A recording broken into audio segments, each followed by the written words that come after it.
وہ short listing بھی مکمل کر لی ہے. جی سندھ میں بھی ٹوٹلی مکمل ہے، شاید ایک آدھ ڈسٹرکٹ رہتا ہے، اور باقی صوبوں میں بھی کافی ہوم ورک ہو چکا ہے. سو پیپلز پارٹی اس لحاظ سے تو جہاں ڈیمانڈ کر رہی ہے کہ فوری طور پہ الیکشن کی ڈیٹ دی جائے، وہاں اپنی بھی تیاری رکھ رہی ہے کہ جو ہے جیسے ہی الیکشن کا ڈیٹ کا اناؤنسمنٹ ہوتی ہے ہم تیار ہوں کہ فوری طور پہ اس پروسیس میں چلے جائیں. میں ایک بات کا، ہاں یہ آپ کی بات درست ہے کہ صحیح تو تب آپ کہہ سکتے ہیں کہ جب الیکشن کمیشن جو ہے نوٹیفائی کرے الیکشن ڈیٹ، لیکن میرا خیال ہے کہ اس سے پہلے ایک مرحلہ آئے گا جب الیکشن پروسیس پہ سپریم کورٹ نے جو نوٹس لیا ہوا ہے وہ میرا خیال ہے کہ تقریباً پرسوں اس کی ہیئرنگ ہے، اور وہاں کوئی نہ کوئی پوزیشن الیکشن کمیشن کو دینی پڑے گی کہ الیکشن وہ کرانے جا رہے ہیں تو اس کی کیا وہ تیاری ہے اور کیا دے سکتے ہیں. وہ یہ ضرور کہہ سکتے ہیں کہ ہمارا ڈیلیمیٹیشن پروسیس 28 کو یا 29 کو ختم ہو رہا ہے، تو اس کے فوراً بعد ہم ڈیٹ دیں گے یا شیڈیول دیں گے، ڈیٹ ہی نہیں بلکہ پورا شیڈیول دینا، تو وہ دیں گے. لیکن آئی ایم شیور کہ وہ انڈیکیشن جو ہے وہ یہاں پہ ضرور دے دیں گے کہ وہ کیا کر سکتا ہے. اچھا یہ فرمائیں کہ زرداری صاحب نے ایک دفعہ اعلان فرمایا کہ میں اب لاہور کے وسط میں مڈل آف دی سٹی گھر لوں گا، کیونکہ میرا گھر جو بلاول ہاؤس ہے وہ خاصا دور ہے، ورکرز کو تکلیف ہوتی ہے. لیکن اب سنا ہے کہ وہ لاہور کی بجائے ملتان میں گھر لے رہے ہیں، تو اب جنوبی پنجاب پر فوکس کیا جا رہا ہے. نہیں، ملتان میں تو گھر ہے، بلاول ہاؤس جو ہے یا بختیور ہاؤس، بہرحال کا گھر جو ہے ملتان میں وہ تو اب ہے، وہاں وہ رہ بھی چکے ہیں، تو اس کا یہ آلٹرنیٹ نہیں ہے کہ لاہور میں ہو یا ملتان میں. ملتان کا اپنا ہی سگنیفیکنس ہے اور وہاں ان کی پریزنس ہو، اور لاہور کی اپنی ہے. تو one is not the alternate for the. نہیں، پولیٹیکلی آگے جو الیکشن ہے نوید قمر صاحب، اس پہ فوکس کیا ہے؟ دیکھیں جو ریئلسٹکلی بات کی جائے تو صدرن پنجاب میں تو آپ کو ایک مارجن بھی مل سکتا ہے، اسپیس بھی مل سکتی ہے، تو آپ کا پنجاب میں اگر دیکھیں تو southern Punjab as compare to central Punjab focus ہے؟ نہیں، نہ صرف فوکس ہے بلکہ ٹریکشن بھی زیادہ ہے. اس وقت بھی جو پچھلی اسمبلی جو ختم ہوئی وہاں بھی ہماری جو پریزنس تھی پروپورشنیٹلی بھی ایبسولوٹ نمبرز میں بھی ہماری ساؤتھ پنجاب سے کافی زیادہ تھی کمپیئر ٹو سینٹرل پنجاب. تو ظاہر ہے کہ ہم بھی یہ سمجھتے ہیں کہ ہماری جو پالیسیز ہیں اور ہمارا جو اس وقت ریکارڈ ہے اس میں ہمیں ساؤتھ پنجاب میں زیادہ سیٹیں ملنے کی جو ہے توقع ہے، اور اس کو سپلیمنٹ جو ہے وہ سینٹرل پنجاب ضرور کر سکتے ہیں. جنوبی پنجاب میں آپ کے مد مقابل مسلم لیگ نون ہوگی، صحیح مقابلہ آپ کا، یا استحکام پاکستان پارٹی سے ہوگی؟ کیونکہ جہانگیر ترین صاحب فوکس بھی کر رہے ہیں اور وہاں کے الیکٹیبل زیادہ تر تعداد میں پیپلز پارٹی یا مسلم لیگ نون کا رخ کرنے کے بجائے وہ استحکام پاکستان پارٹی کی طرف جا رہے ہیں. بھائی اب یہ دیکھیں نا، اس پہ میں کیا کہوں کہ جس کو جہاں ڈائریکشن ملتی ہے وہ وہاں چلا جاتا ہے، لیکن اس پارٹی کا ایز سچ اگر پیپلز پارٹی جائے گی تو اپنے ووٹ جمع کرنے جائے گی نا، اور اپنی پالیسی دے گی. اگر تو وہ یہ سوچ رہے ہیں کہ پی ٹی آئی کا ووٹ ممبر کے شفٹ ہونے سے ادھر چلا جائے گا، میرا خیال ہے کہ یہ بھول ہے جو بھی یہ چیز پلان کر رہے ہیں، اور ووٹ اس طرح سے شفٹ نہیں ہوتا کبھی. نہیں، آپ فرما رہے ہیں کہ یہ ڈائریکشن پر لوگ جا رہے ہیں استحکام پاکستان پارٹی میں. ہم تو سمجھ رہے ہیں کہ جہانگیر ترین صاحب میں بڑی اٹریکشن ہے، وہ لوگوں کو پیار محبت سے پیش آتے ہیں، وہ بڑے اچھے کمپینر ہیں، تو وہ لیے لوگ اس پارٹی کا رخ کر رہے ہیں. وہ تو آپ خود سمجھ سکتے ہیں کہ کیا صحیح ہے کیا نہیں ہے، میرے فردر اس کو ایکسپلین کرنے کی ضرورت نہیں. صحیح. اچھا یہ بتائیے کہ نوید قمر صاحب، آپ کی جماعت کی طرف سے سٹیٹمنٹ آئی کہ پی ٹی آئی کو انتخابی عمل میں ہونا چاہیے. پی ٹی آئی نے اس کو درست سوچ کا عکاس کہا ہے. کیا پی ٹی آئی اور پیپلز پارٹی کے بیچ کوئی بیک ڈور چینل ایکٹیو ہیں؟ نہیں، ایسی کوئی بات نہیں ہے. پہلی چیز تو یہ کہ دیکھیں کوئی بھی جمہوری سوچ رکھنے والا شخص یہ نہیں چاہے گا کہ الیکشن میں اس کے جو مخالفین ہیں ان سب کو بند کر کے اور ایک طرف کیا جائے اور پھر الیکشن کرائی جائے، کیونکہ پھر اس الیکشن کی کوئی کریڈیبلٹی نہیں ہوتی. آپ کو کریڈیبل الیکشن چاہیے تو آپ کو پی ٹی آئی کو پورا موقع دینا پڑے گا، سوائے اس کے ان لوگوں کی جو کہ 9 مئی کے سارے واقعے کے خالق بھی تھے، ڈیزائنرز بھی تھے، کیونکہ ان کے خلاف ایسے کیسز ہوں گے جس سے وہ شاید پارٹیسپیٹ بھی نہ کر سکے. تو اس ایک سیکشن کو چھوڑ کے باقی تو بائی اینڈ لارج پارٹی ہے بہت پاکستان میں جیسے بھی وہ پیدا ہوئی، جس طرح سے بھی ان کو لایا گیا، لیکن ایک پاپولر سپورٹ رکھتی ہے اور اس کو آپ باہر نہیں رکھ سکتے. نہیں نوید قمر صاحب، جو اس پارٹی کو لایا گیا، جس پارٹی نے 9 مئی کے جرائم کیے، کہا یہ جا رہا ہے کہ وہ ایک پوری پلاننگ تھی، پوری ایک سازش تھی ملک کے خلاف، ہمارے اداروں کے خلاف، تو پھر اس پارٹی کو کیسے آپ اس کی حمایت کر رہے ہیں یا اس کا کیس پلیٹ کر رہے ہیں کہ اس کو لیول پلینگ فیلڈ ملنی چاہیے؟ کہ کوئی حمایت میں نہیں کر رہا، نہ ہی ان لوگوں کی جو ہے وہ میں کہہ رہا ہوں کہ جو لوگ اس ساری چیز میں پلاننگ میں یا ایگزیکیوشن میں انوالو تھے، ان کو جو ہے اپرچونٹی اس طرح سے ملنی چاہیے. وہ ان کے خلاف جن کے خلاف بھی کیسز ہیں، وہ کیسز چلنے چاہیے اور دنیا کو دکھانا چاہیے کہ کس نے اس ساری چیز میں کیا کردار ادا کی. لیکن جو لوگ اس میں انوالو نہیں ہیں ان کو بھی الیکشن پروسیس سے باہر رکھنے سے آپ کی اپنی الیکشن پروسیس جو ہے اس پہ کویسچن مارک آئے گا. تو یہ نہیں ہونا چاہیے.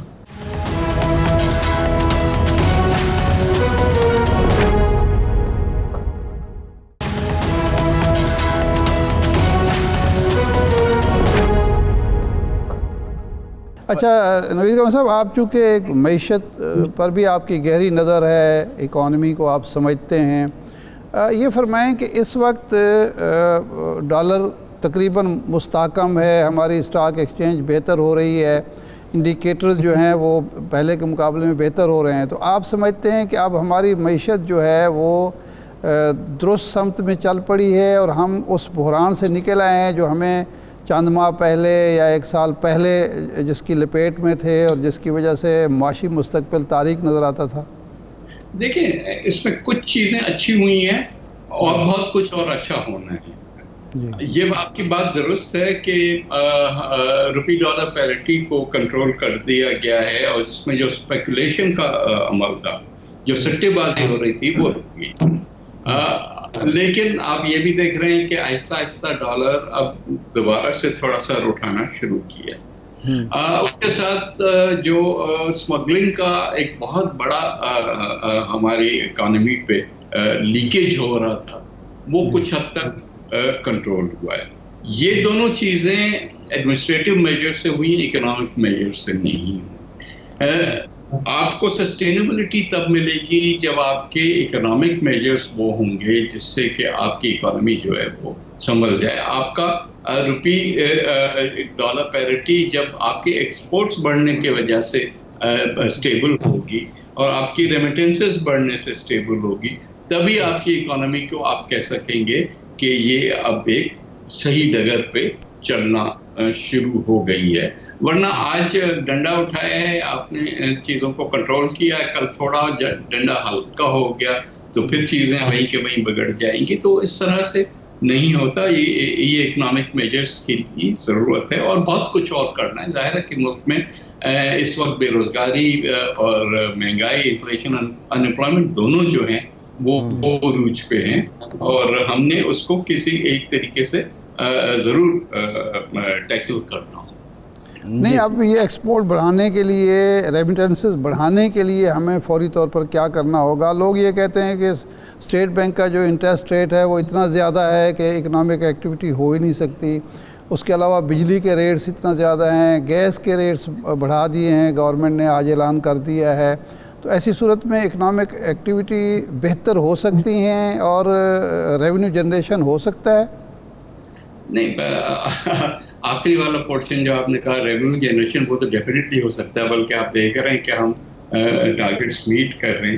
اس میں کچھ انفلیشنری افیکٹ بھی ہے، کیونکہ ابھی گروتھ اس ماحول میں پاسبل نہیں ہے، جہاں 22% جو ہے اسٹیٹ بینک کا ریٹ ہو اور پھر بینکوں کا جو ہے لینڈنگ بھی بہت ہی لمیٹڈ قسم کی. تو وہ چیزیں تو اپنی جگہ پہ ضرور ہیں، لیکن آپ کی اکنامک اسٹیبلٹی صرف گروتھ اس طرح سے نہیں ہوگی. فار ایگزامپل آپ کے جو 2 میجر ایریاز ہیں جہاں پہ گروتھ آ سکتی ہے، ایک کلچر ہے آپ کا اور ایک انفارمیشن ٹیکنالوجی ہے. یہ دونوں ڈپینڈنٹ نہیں ہے آپ کے انٹرسٹ ریٹس پہ، یہ ڈپینڈنٹ نہیں ہے. آپ کی انڈسٹری ضرور ہے کہ سرمایہ کاری کرنے کے لیے آپ اس وقت بورو کر کے نہیں کر سکتے، کیونکہ 22 تو آپ اگر 25-30% پہ اگر بورو کریں گے تو آپ کو کتنا پروفٹ آئے گا جو کہ اس ساری چیز کو پے بیک کر سکے گا. سو فی الحال آپ IMF پروگرام میں ہیں. IMF پروگرام آپ کو یہ تلقین کر رہا ہے کہ آپ چیزوں کو ابھی اکانومی کو ہیٹ اپ نہ ہونے دیں، مطلب آپ زیادہ اس میں انویسٹمنٹ نہ کریں.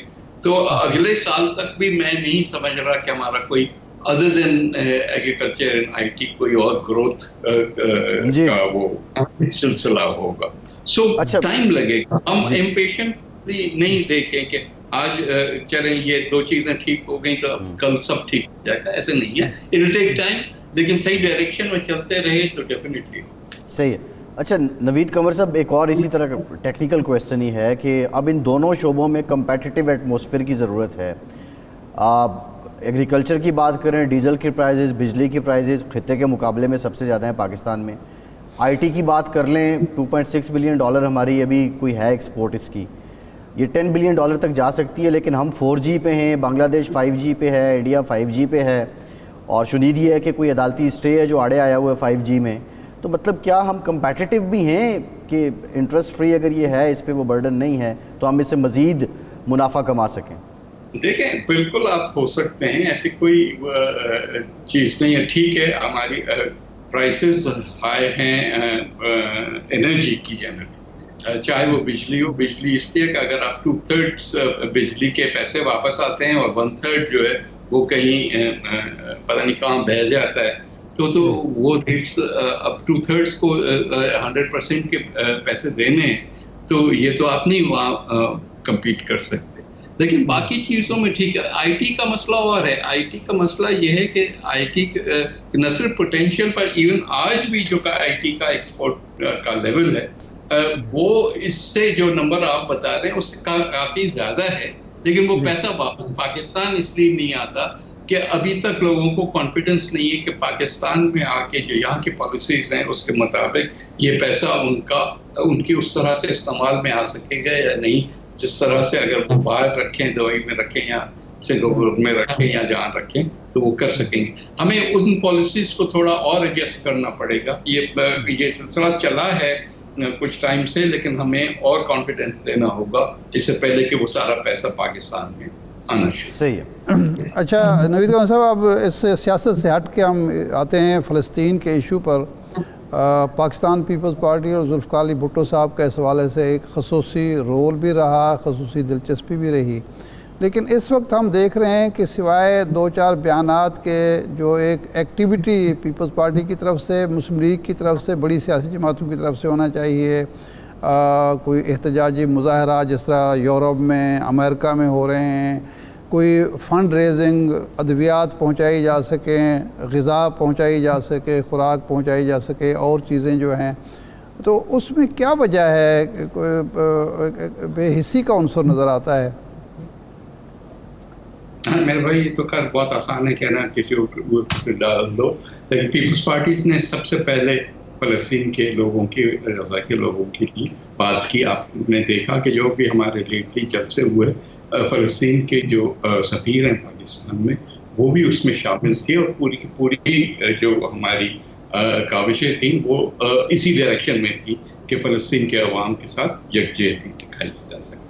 جہاں تک اس ایشو کا تعلق ہے، بالکل پاکستان نہ صرف پارٹیز، پہلے تو گورنمنٹ کو اور زیادہ ایفرٹ کرنا چاہیے یہاں سے غزہ کے لوگوں کو. ہاں یہ ضرور ہے کہ ابھی ایڈ جانا اتنا آسان نہیں ہے اور وہاں جا کے بارڈر پہ ساری چیزیں رک جاتی ہیں, لیکن ہم اپنے لوگوں کا ایفرٹ یہاں سے کریں گے تو بائی دا ٹائم وہاں وہ پوزیشن ہو کہ ہم چیزیں پہنچا سکیں تب تک ہم جمع کر چکے ہوں گے. So both government level, political parties level اور عوام ان جنرل کے لیول پہ ایک سمپتی ہے اور لوگ دیں گے اگر ایفرٹ کیا جائے تو انشاءاللہ اس پہ بھی زیادہ ایفرٹ ہونا.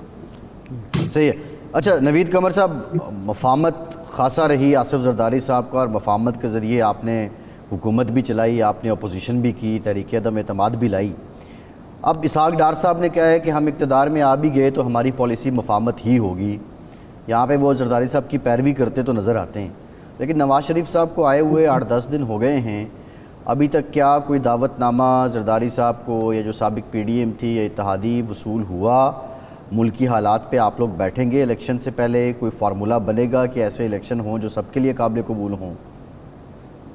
بھائی اب سوال یہ ہے کہ باتیں تو ضرور جو بھی پریس میں آ رہی ہیں, بیانات آپ نے بھی دیکھے ہیں, ہم نے بھی دیکھے, آگے کوئی کمیونیکیشن ہوا ہے یا نہیں میرے علم میں نہیں ہے, بٹ آئی ڈونٹ نو, ہو سکتا ہے کہ ہوا ہو, لیکن آج نہیں تو کل.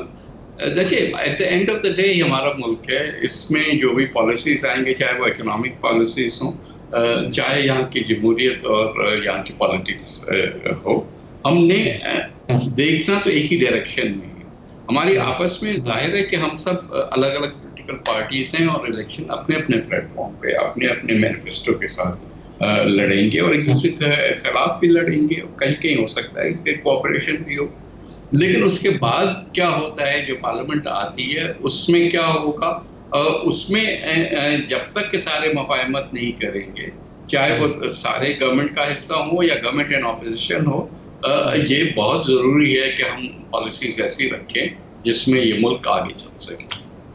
جی ٹھیک, بہت شکریہ سید نوید قمر صاحب آپ کے وقت کا. آپ ہمارے ساتھ موجود. ایک بریک کے بعد بات کریں گے جو پاکستان میں غیر قانونی تارکین وطن ہیں, مہاجرین ہیں, ان کی ڈیڈ لائن مکمل ہو رہی ہے, اور بالخصوص افغان مہاجرین کا نمبر کتنا ہے جو اب تک پاکستان چھوڑ چکے ہیں. ہمارے ساتھ رہیے.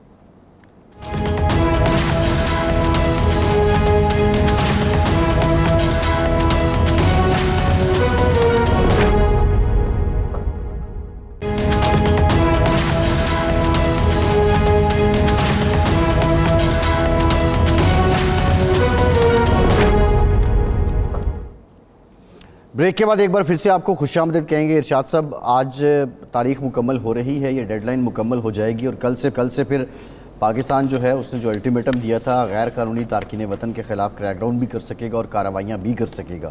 لیکن میرا سوال یہ ہے ارشاد صاحب کہ 1-2 بار پہلے بھی میں نے یہ وٹنس کیا کہ لوگ اسی طرح گئے, اور پھر ایون تو یہ ہوا کہ جب حامد کرزئی صدر تھے افغانستان میں, لوگ یہاں سے گئے, وہاں سے وہ پیسے ڈیلے, پھر واپس پاکستان آ گئے, اور اس کے وہ جواز بھی پیش کرتے ہیں. لیکن ایک بہت بڑا نمبر ہے جو غیر قانونی طریقے سے لوگ پاکستان میں رہ رہے ہیں. ان کو بھیجنے کے بعد آپ سمجھتے ہیں اب کی بار ہمارے اقدامات بھی ایسے ہیں کہ کوئی غیر قانونی طریقے سے پاکستان میں داخل ہی نہ ہو سکے؟ دیکھیں, جو ہمیں گزشتہ 1 ماہ میں دیکھنے کو ملا ہے وہ یہ ہے, بلکہ 2-3 ماہ میں, صرف اسی کی میں بات نہیں کر رہا, سمگلنگ کے حوالے سے ہو, ایرانی تیل کی خرید و فروخت کے حوالے سے ہو, ڈالر کی سمگلنگ کے حوالے سے ہو, مارکیٹ فورسز جس طرح سے مینیپولیٹ کر رہی تھیں ڈالر کو اور اسٹاک ایکسچینج کو, تو حکومت اور ریاست مجھے یوں لگ رہا ہے کہ اس دفعہ یہ پختہ ارادہ کر چکے ہیں کہ اب کوئی ٹالرنس نہیں ہوگی, کسی اقدام کو ریورس نہیں ہونے دیا جائے گا اور اسی کوشش کو ناکام نہیں ہونے دیا جائے گا.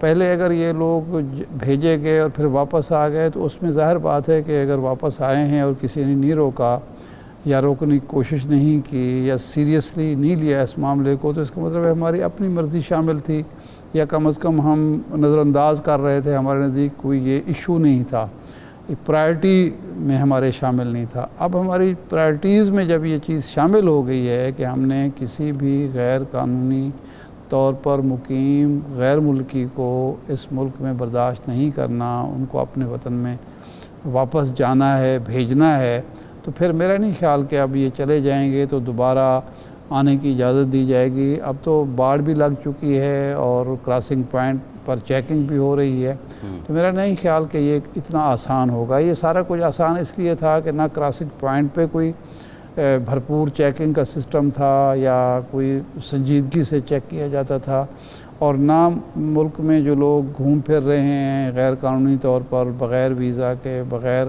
پاسپورٹ کے، کوئی پوچھنے والا تھا۔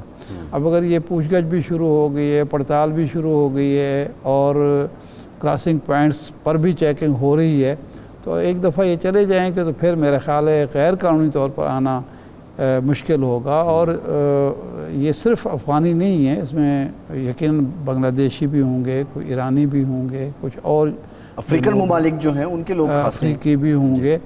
دیکھیں یہ ہے تو مذاق نا، دنیا میں کہاں ہوتا ہے کہ آپ جائیں اور اس کے بعد آپ کا بغیر ویزے کے داخل ہو جائیں، یا ویزا اگر ہے ایکسپائر ہو جائے تو آپ گھومتے پھرتے رہیں۔ یہ کون اجازت دیتا ہے آج کے دور میں؟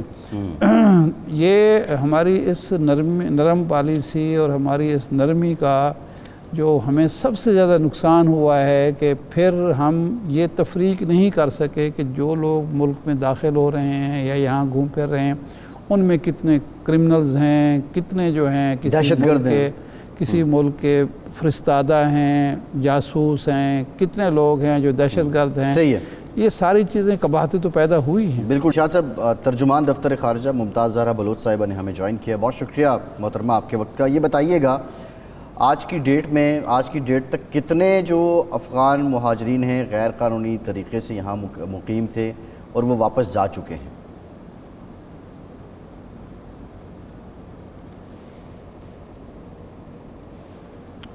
جی آپ کو میری آواز آ رہی ہے ممتاز صاحبہ؟ جی ابھی آئی ہے، سوری۔ میرا سوال آپ سے یہ بتائیے کہ آج کے دن تک کتنے لوگ غیر ملکی، اس میں افغان بھی ہوں گے، ایرانی بھی ہوں گے، بنگلہ دیشی بھی ہوں گے، افریقی بھی ہوں گے، کتنی تعداد میں لوگ واپس چلے گئے ہیں رضاکارانہ طور پر، اور مزید کتنے لوگ آئیڈینٹیفائی ہوئے ہیں، کتنی تعداد ہے جو ابھی ملک میں موجود ہیں جنہیں گرفتار کر کے اور دوسرے طریقوں سے بھیجا جائے گا؟ دیکھیں یہ والے جو فیکٹس اینڈ فگرز اور سٹیٹسٹکس ہیں، یہ آپ کو ہماری لا انفورسمنٹ ایجنسی سے ملیں گی یا بارڈر آفیشل سے ملیں گی جو آپ کو ایگزیکٹ فگرز بتا سکیں گی۔ اچھا، صحیح ہے۔ تو آپ کے علم میں نہیں ہے کہ کتنے لوگ بھیجے گئے ہیں ابھی تک؟ اچھا یہ فرمائیے کہ سینئر صحافی ہیں نصرت جاوید صاحب، انہوں نے یہ دعویٰ کیا ہے کہ امریکہ کی طرف سے ہم پر دباؤ آیا ہے کہ ان کے ایسٹس ہیں جو افغانستان سے لوگ آئے تھے ان کو زبردستی نہ بھیجا جائے، ان کو رجسٹریشن کی جائے، تو کیا وزارت خارجہ کے علم میں ہے کہ اس قسم کا دباؤ ہم پر آیا ہے؟ دیکھیں پہلی بات تو یہ ہے کہ جو پاکستان کی پالیسی ہے، جو اللیگل فارنرز ریپیٹریشن پلان ہے، یہ پاکستان نے بالکل اپنے مفاد میں اس کو پالیسی کو بنایا ہے، اور یہ ہمارا ایک سوورن رائٹ ہے آزاد خود مختار ملک کی حیثیت سے کہ ہم اپنے امیگریشن لاز کو امپلیمنٹ کرتے ہیں، اور اسی سلسلے میں یہ ایک پلان کل 1 نومبر سے امپلیمنٹ ہونے جا رہا ہے۔ دوسری بات یہ ہے کہ جب سے 2021 میں جب سے افغانستان میں ایک تبدیلی آئی ہے، کافی افغانز ایسے آئے جن کے لیے ہمیں فارن گورنمنٹس نے ہمیں ریکویسٹ کی کہ ان کو، کیونکہ ان لوگوں نے ان کے ساتھ کام کیا تھا، تو ان کو ان ملکوں میں ٹرانسفر کیا جائے، ان کو ہیلپ کیا جائے تاکہ وہ ان افغان نیشنلز کو اپنے ملک میں لے جائیں۔ تو اس سلسلے میں ہم نے ان ممالک کے ساتھ ان ٹچ رہے ہیں، ان کو فیسیلیٹیٹ بھی کیا ہے، اور بہت سارے لوگ یہاں سے افغان ان ممالک کو گئے بھی ہیں۔ کچھ لوگ ہیں جو ابھی بھی پاکستان کی سرزمین پر ہیں، اس کے سلسلے میں ہم ان ممالک کے ساتھ ان ٹچ ہیں، اور ہم نے ان پر زور دیا ہے کہ جلد سے جلد یہ ان ممالک کو افغان نیشنلز کو ویزاز دیں تاکہ وہ جلد سے جلد پاکستان کی سرزمین چھوڑ کر وہاں جا سکیں. جی صحیح ہے. تو یعنی یہ ایسے لوگ جو ان کے ساتھ وہاں کام کرتے رہے ہیں کانٹریکٹر کے طور پر، وہ پاکستان میں رہ جائیں گے، ان کو واپس افغانستان نہیں بھیجا جائے گا، بلکہ برطانیہ یا امریکہ یا جرمنی یا جہاں جہاں وہ جانا چاہتے ہیں ان کو سہولتیں وہ ممالک دیں گے اور ہم ان کو وہاں بھیجیں گے. جی وہ جن کے کیسز ہمارے پاس آئیں گے ان کو پروسیس کر کے اس کے بعد جس پر ہماری گورنمنٹ آف پاکستان ایگری کرے گی وہ ان کو بالکل اسی طریقے سے آگے بھیجوایا جائے گا. لیکن اس میں کوئی ہماری یہی ہے کہ یہ کوئی اوپن اینڈڈ چیز نہیں ہے. جلد سے جلد ان لوگوں کا فیصلہ ہونا چاہیے اور ان کو فوری طور پر ویزاز دے کر اپنے ان ممالک میں جانا چاہیے. ان کی تعداد کتنی ہے ممتاز صاحبہ؟ کوئی اندازہ ہے یہ جو درخواستیں آپ کو موصول ہوئی ہیں وہ کتنی ہیں؟ دیکھیں یہ مختلف ممالک کی مختلف ریکویسٹس ہیں اور کچھ لوگ آلریڈی جا چکے ہیں. آپ نے سنا ہوگا پچھلے ہفتے یونائٹڈ کنگڈم نے بھی ایک یہاں سے جہاز بھیجا تھا. اس طرح اور بھی ممالک ہیں. تو یہ ان کے ڈفرینٹ نمبرز ہیں اور اسی کے حساب سے ہمارا تو مین مقصد یہ ہے کہ یہاں پر اللیگلز پاکستان میں نہ ہوں، چاہے وہ افغانستان واپس جائیں یا کسی اور ملک میں. تو اس سلسلے میں ہم ان ممالک کے ساتھ بات چیت ہماری بڑی ایڈوانس اسٹیج ہے.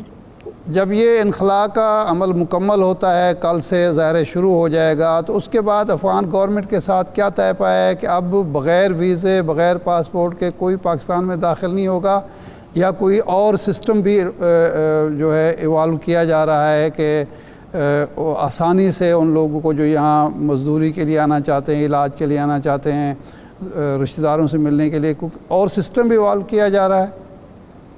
دیکھیں پاکستان کا جو ویزا پروسیس ہے، اسپیشلی ہمارے جو افغانستان کے ہمارے بہن بھائی ہیں ان کے لیے کافی ریلیکسڈ ویزا رجیم ہے اور ہم ان کو جو بھی لیگل طریقے سے پاکستان آنا چاہے اور پاکستان کے قوانین کے حساب سے ان کی اپلیکیشنز اگر ان آرڈر ہیں تو ان کو پاکستان اپنے پروسیسز کے حساب سے ویزا دے گا تاکہ وہ یہاں پر آ کر لیگل طریقے سے کام بھی کر سکیں. اور اگر کوئی علاج معالجے کے لیے یا فیملیز کو وزٹ کرنے کے لیے آنا چاہتے ہیں تو اس کے سلسلے میں بھی ہمارا جو سفارت خانہ ہے کابل میں وہ ان کو ویزاز دے گا. صحیح ہے. اچھا ایسے لوگ بھی ہوں گے ظاہر بات ہے جو افغان گورنمنٹ کے شاید مخالفین ہوں یا افغان گورنمنٹ ان کو پسند نہ کرتی ہو کہ وہ ملک میں واپس آئیں، تو ایسے لوگوں کے لیے کوئی پالیسی ہم نے بنائی ہے، کوئی ان کے لیے نرمی برتی جائے گی؟ دیکھیں یہ جو بھی لوگ ریفیوجی سٹیٹس جن کا ہے اور آپ جس طرح جانتے ہیں یہاں پر کئی لوگ ہیں جو کئی دہائیوں سے رہ رہے ہیں، ان کا ریفیوجی سٹیٹس ہے اور جو کنفرمڈ ریفیوجیز ہیں ان کو ریفیوجی سٹیٹس دیا جا چکا ہے. ان پر اس پالیسی کا اطلاق نہیں ہوگا، وہ ابھی پاکستان میں رہیں گے اور ان کی واپسی پھر انٹرنیشنل قوانین کے حساب سے یونائٹڈ نیشنز کے ساتھ مل کے اور افغان حکام سے ڈسکس کر کے اس کے بعد ان کا لائحہ عمل تیار کیا جائے گا اور امپلیمنٹ کیا جائے گا. یہ ہمارا فوکس اللیگل انڈیویجولز پر ہے.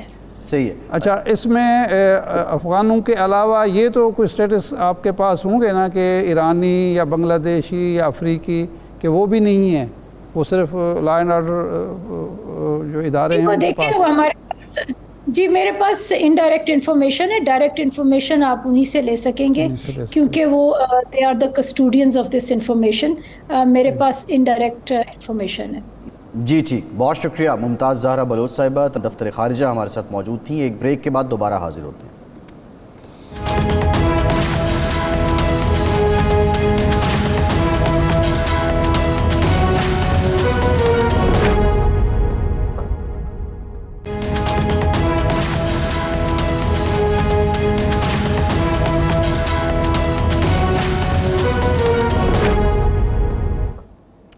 بریک کے بعد ایک بار پھر سے آپ کو خوش آمدید کہیں گے. ارشاد صاحب، آئی پی پی استحکام پاکستان پارٹی اب اپنے پر کھول رہی ہے.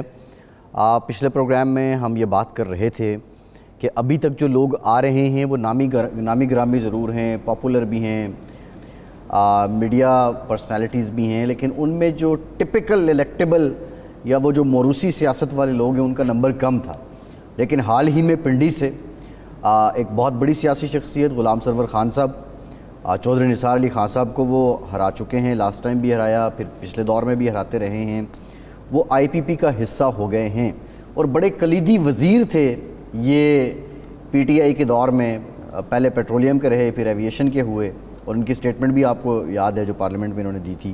وہ زخم ہم آج تک سہلا رہے ہیں. جی، انہوں نے جو ایویشن کے حوالے سے سٹیٹمنٹ دی تھی ہمارے جو ماشاءاللہ پی آئی اے کے پائلٹ سے پی آئی اے متعلق، کے پائلٹس کے حوالے سے آج تک پی آئی اے پر پابندی ختم نہیں ہوئی اور ہمارے پائلٹس کو کہیں نوکری کوئی نہیں دیتا. لیکن ارشاد صاحب وہ بطور وزیر تو ان کی کارکردگی پہ ہم کرٹیسائز کر سکتے ہیں، لیکن بطور سیاستدان ہیں وہ الیکٹیبل بہت پائے 88 سے غالباً یا 85 سے وہ کبھی قومی اسمبلی میں کبھی صوبائی اسمبلی میں وہ نہیں. ان کو یہ خاصا ہے کہ وہ 2 حلقے متعدد بار اکٹھے جیتے ہیں. ہاں یہ اور چودھری نثار علی خان کو ہرانا ارشاد صاحب وہ کوئی خالہ جی کا گھر نہیں ہے آنیسٹلی اسپیکنگ.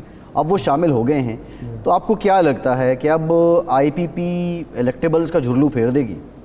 نہیں، وہ بھی ہیں، یہ یاسر عرفات غالباً مظفر گڑھ سے جنوبی پنجاب سے وہ ہوئے ہیں، کچھ اور لوگ ہوئے ہیں، اور یہ جلسہ جو ہوا ہے جہانیہ میں وہ بھی تو ایک اسی طرف تھا.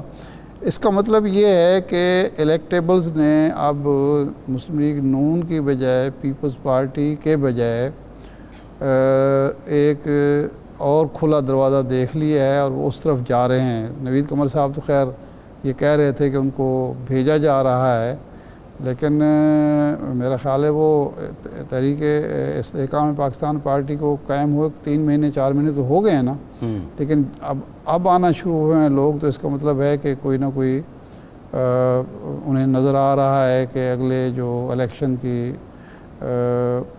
ہوگی مینجمنٹ ہوگی یا الیکشن میں جو صورتحال بنے گی اس میں کوئی نہ کوئی حصہ رسدی یا حصہ و قدر جسہ تحریک انصاف کو بھی ملے گا. کیونکہ یہ جو الیکٹیبلز ہوتے ہیں نا جی، یہ بڑی سوچ بچار کرتے ہیں، اپنے ووٹ بینک کو دیکھتے ہیں، پھر اس میں دیکھتے ہیں کہ کون سی پارٹی کا ووٹ اس میں مزید شامل ہو سکتا ہے، کس پارٹی سے مجھے سرمایہ مل سکتا ہے، کس پارٹی سے ورکر مل سکتے ہیں، اور کس پارٹی کو اگلے جو حکومت بنے گی اس میں کوئی حصہ مل سکتا ہے. یہ ساری چیزیں سوچنے کے بعد ہی کوئی الیکٹیبل یہ فیصلہ کرتا ہے کہ جی مجھے کس پارٹی کا رخ کرنا چاہیے. تو اب دیکھتے ہیں کہ کیا ہے، لیکن یہ اب جو استحکام پاکستان پارٹی سمجھا یہ جا رہا تھا کہ یہ پی ٹی آئی کے لیے خطرہ ہے، یا پی ٹی آئی کے جو لوگ ہیں اس کو توڑ کے یہاں شامل کیا جائے گا. ابھی جا تو وہی لوگ رہے ہیں، لیکن اب یہ خاص طور پر مسلم لیگ نون کو بھی اس پر سوچنا پڑے گا کہ اگر وہ یہ سمجھ رہے تھے کہ لیول پلینگ فیلڈ کا جو مطلب وہ لے تھے اس کے مطابق ان کو مل رہی ہے، جس کو پیپلز پارٹی والے اور دوسرے مخالفین فیور کہتے ہیں، یا میاں نواز شریف صاحب کے لیے ایک اقتدار کی راہ ہموار کرنا کہتے ہیں، ایسا نہیں ہے.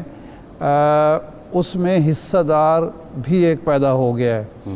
اب یہ کیا ہوگا کہ یہ وفاقی حکومت میں حصہ مانگیں گے یا پنجاب پر ان کا کلیم ہوگا، کیونکہ ہوا یہ ہے کہ یہ پنجاب میں پارٹی بنی ہے، ایک کے پی کے میں بنی ہے. انہی 2 جگہوں پہ پی ٹی آئی کا اثر رسوخ تھا، پی ٹی آئی کی حکومتیں تھیں، پی ٹی آئی کا سارا ووٹ بینک تھا.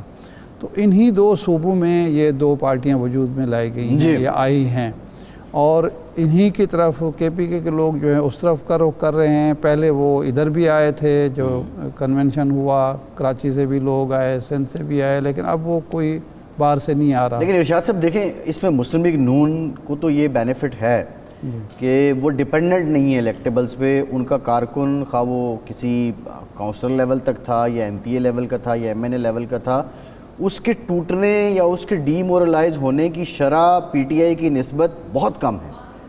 آپ اس کو کنسیڈر ہی نہیں کر سکتے. نہیں وہ تو ٹھیک ہے. اور وہ کیوں؟ اور انہوں نے کیا نا یہ جو ضمنی الیکشن پنجاب کا تھا اس میں نہیں دیکھیں نا، الیکٹیبلز کو وہ ضمنی الیکشن چھوڑنے والوں کو ٹکٹ دی تو کیا نتیجہ نکلا؟ ضمنی الیکشن میں جو ان کو شکست ہوئی، جی 15 سیٹیں وہ ہارے، تو وہ بھی تو ایک لمحہ فکری ہے نا مسلم لیگ نون کے لیے کہ جو اس گڑھ سمجھا جاتا تھا، لاہور جیسے شہر میں وہ سیٹ ہار گئے. جی تو اس کا مطلب ہے کہ یہ بات نہیں ہے کہ جی وہ لاہور میں جو ایک سیٹ وہ ہارے ہیں وہ تو پی ٹی آئی سے نہیں آیا تھا، ان کا پرانا ورکر تھا، وہ بھی ہار گیا.